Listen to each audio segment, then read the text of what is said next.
Hello everybody, Banditbrains here and welcome back to another Valheim video. Today I'm going to expand on the topic of my last guide, which was building higher with iron poles. If you've seen that video, you know that we were able to get to about 31 blocks tall when building with stone walls, which is a great improvement on the usual 12 to 13 blocks high when building without any support. But today we're going to compare it to another item that I've been using when building, which is the iron gate. A lot of people have asked me if I use it because it's better than iron poles, and to be honest, I don't actually know. I just use it because it's easier to use and it fills a bigger area.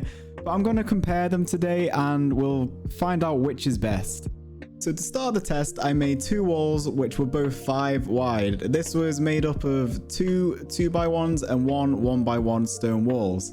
I wanted the supports to be hidden, so I made it so that the support of each wall was hidden in the middle of the wall and that the same amount of material was left over on the left and right. Hopefully this makes it fair, but then I just built up as high as I could to the same height for each wall and then just sat back to see what would happen. So these two walls are built up to the height of 24 blocks high, and I waited here for a good while, and as you can see, nothing happened. Both the iron gates and the iron poles kept the wall at a stability level where decay would not happen. So I kept building. I moved each wall up by about 20 more blocks, and while I was doing this, decay actually started to happen on both walls, so I sat back and watched to see what would happen. And as you would expect, as we're getting to these taller heights, decay started to occur. But I wanted to know if the iron beams or the iron gates would prevent decay from happening at different heights. So I let the decay take over and then took a closer look to see what the results were. If you noticed on that last clip, there was a random block that decayed in the middle of the wall, and I wasn't sure why that happened, so I went back and braced that area of the wall with a few more iron poles, remade the wall, and then sat back to see if that would affect the decay rate on the iron pole side of the wall. But the results were pretty much the exact same, only that one random brick did not decay. And as you can see here, the iron poles have stayed 3 blocks higher than the iron gates. So I wanted to see if I could give the iron gates a helping hand.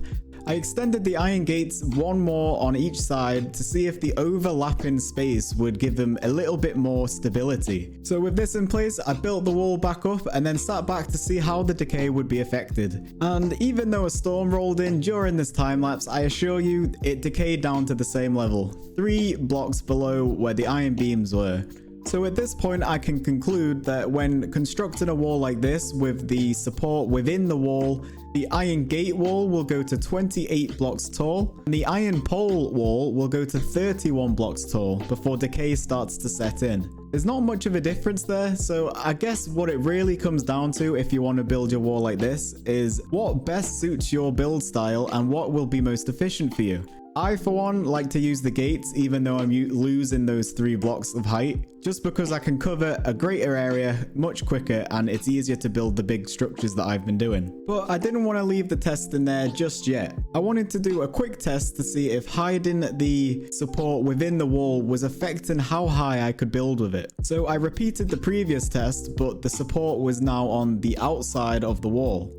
Then I took a step back and watched what happened, and the results were slightly different to the previous test, with the iron gates gaining 1 block to 29 and the iron poles losing a block to 30, which I don't know how this would be beneficial to anyone, but you know, that's a thing. So I think that brings us to the end of our testing for today.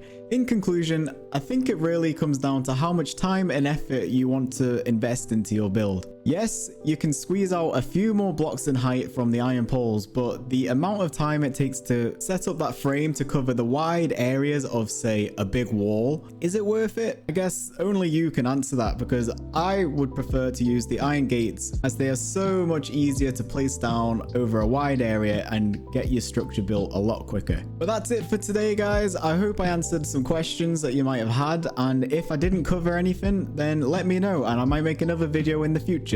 For now, thanks for watching and I'll see you in the next one.